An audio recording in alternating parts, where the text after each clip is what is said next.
When you need a little more storage above your truck bed, the Pace Edwards Thule low profile crossbar set is the perfect addition to your truck.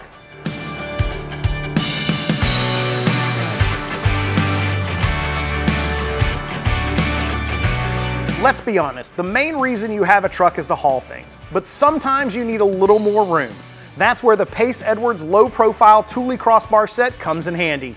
It is the foundation of your upgraded storage solution.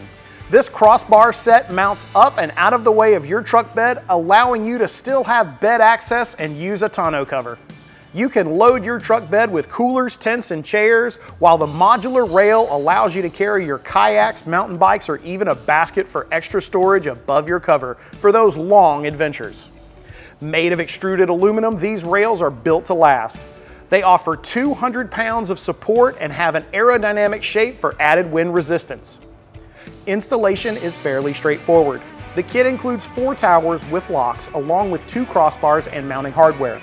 The towers mount into your existing tonneau cover's T-channel rails. Once those towers are installed, simply mount the crossbars into place and tighten them down based on your preferred spacing. If you're interested in the Pace Edwards low profile Thule crossbar set for your truck, or you need help with installation, check out the store locator on the screen or in the description. And don't forget to subscribe for new videos every week. Thanks for watching, and we'll see you next time on In the Garage.